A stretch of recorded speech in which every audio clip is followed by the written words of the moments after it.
There are two readings today. The first is from Matthew chapter 11, verses 2 through 11. When John heard in prison what the Messiah was doing, he sent word by his disciples and said to him, "Are you the one who is to come, or are we to wait for another?" Jesus answered him, "Go and tell John what you hear and see. The blind receive their sight, the lame walk, the lepers are cleansed, the deaf hear, the dead are raised, the poor have good news brought to them, and blessed is anyone who takes no offense at me." As they went away, Jesus began to speak to the crowds about John. What did you go out into the wilderness to look at? A reed shaken by the wind? What then did you go out to see? Someone dressed in soft robes? Look, those who wear soft robes are in royal palaces. What then did you go out to see? A prophet? Yes, I tell you, and more than a prophet. This is the one about whom it is written, quote, "See, I am sending my messenger ahead of you, who will prepare the way before you. Truly I tell you, among those born of women, no one has arisen greater than John the Baptist, yet the least in the kingdom of heaven is greater than he." The second reading is from James chapter 5, verses 7 to 11. "Be patient, therefore, beloved, until the coming of the Lord. The farmer waits for the precious crop from the earth, being patient with it until it receives the early and the late rains. You also must be patient. Strengthen your hearts, for the coming of the Lord is near. Beloved, do not grumble against one another, so that you may not be judged. See, the judge is standing at the door. As an example of suffering and patience, beloved, take the prophets who spoke in the name of the Lord. Indeed, we call blessed those who show endurance. You have heard of the endurance of Job, and you have seen the purpose of the Lord, how the Lord is compassionate and merciful." I want to make sure that I can be heard, because every once in a while the microphones get a little wacky. So if you have a problem hearing me, please just raise your hand and I will help out with a couple mics, okay? So the scripture that Jeff just said, "We call blessed those who showed endurance. You have seen the purpose of the Lord, how the Lord is compassionate and merciful." Those words end the last reading in the book of James. It tells us of a way that you and I are suggested to practice this faith that we cling to so dearly. For any of you who have had to wait or to toil or to work through anything that was worth keeping or achieving, you know that endurance is an important part of reaching your goal.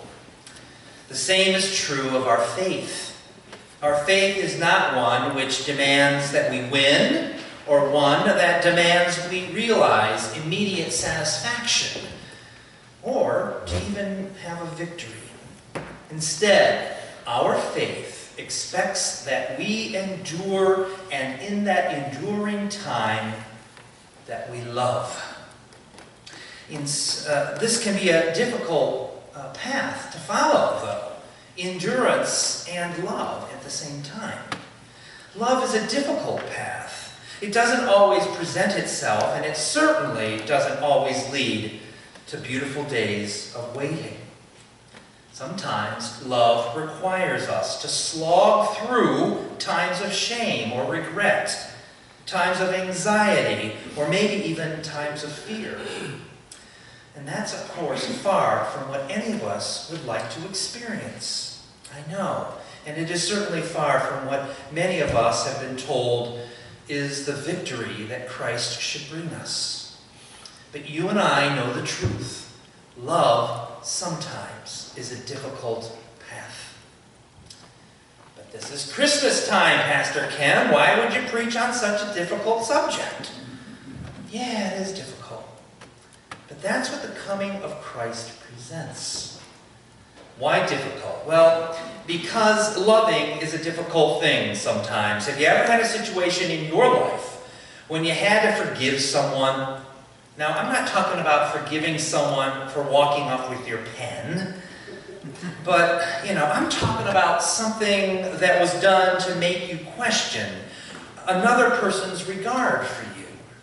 If you have, you know that it is very difficult to work through that hurt, that feeling of being cut off, or maybe even being abandoned. Were you able to forgive that person? Were you able to truly live through the pain, endure the feelings, and then extend forgiveness or grace or mercy?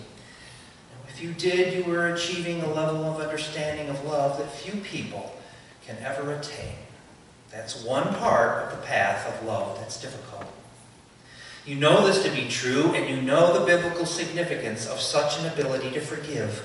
For every month on Sundays, we share a meal that's all about this idea of forgiveness. We're celebrating the coming of the person who was able to forgive even though they suffered great betrayal. They lived through the pain of being betrayed.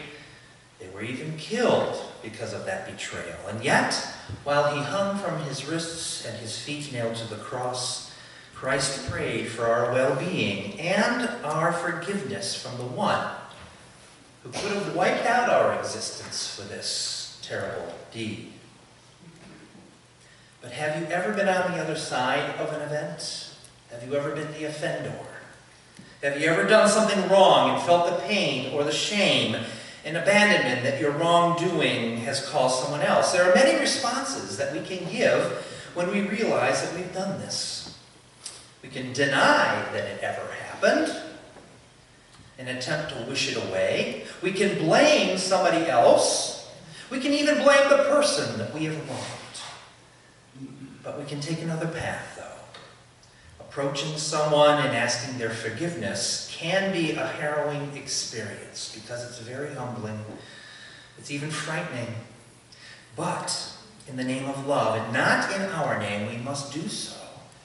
And with the right heart, we must continue to do so, if possible, with compassion in our heart.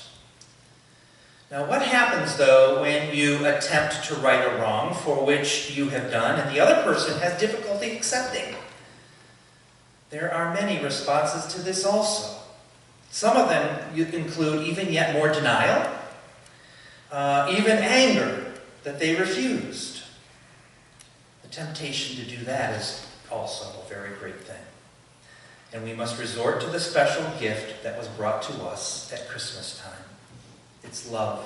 It's more important as the one who has done the wrong to learn a lesson and to live a life changed by love, even if someone can never ever muster the courage to accept our forgiveness.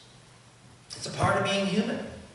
It's a part of being a member of any community when we find ourselves hurt by someone or hurting someone else.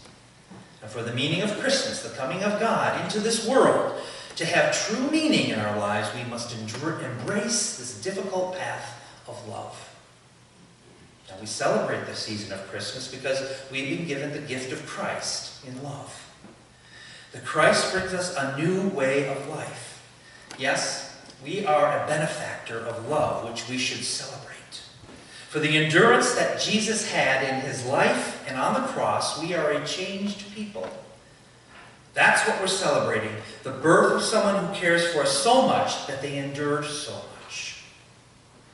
There is a reading in the book of Isaiah that I did not read for you today that was a companion to this. It describes for us how our souls should feel because of Jesus' birth and life. Even though it was written long before he was born, we believe that it spoke to his becoming.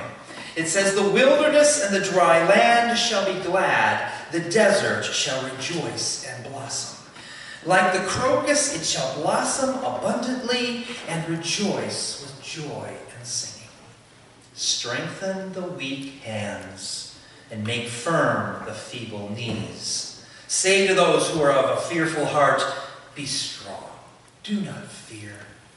Here is your God." Then the eyes of the blind shall be opened, and the ears of the deaf unstopped. Then the lame shall leap like a deer, and the tongue of the speechless sing for joy. And for waters shall break forth in the wilderness, and streams in the desert. Burning sand shall become like a pool, and the thirsty ground springs of water. These are the kinds of changes they're talking about, from the dryness to the pool of water, from a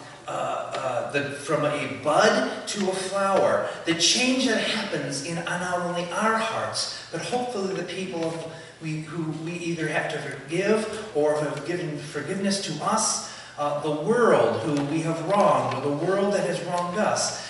This change that occurs is suddenly a flower or a pool of water in the burning sands.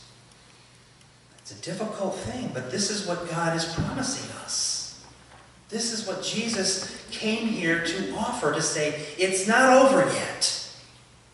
It's not over yet. Goodness is yet to come. So let's pass on this gift that Jesus brought to us. Let's have endurance in love. It's a difficult path sometimes. And it has to be learned again and again in a human life.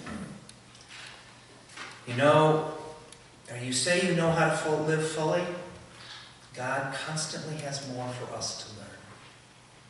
So when next time you say, Merry Christmas, do so with a smile. Within that smile, know and hope that you mean it, and with every day, live it. So as you celebrate and have a good time this season, let's not forget the responsibility and endurance that this gift we're celebrating will bring. Love asks us to receive and to give. And I hope and I pray that we will have that endurance. The peace of Christ be with you. Friends, let us sing our next hymn. It's in the black hymnal.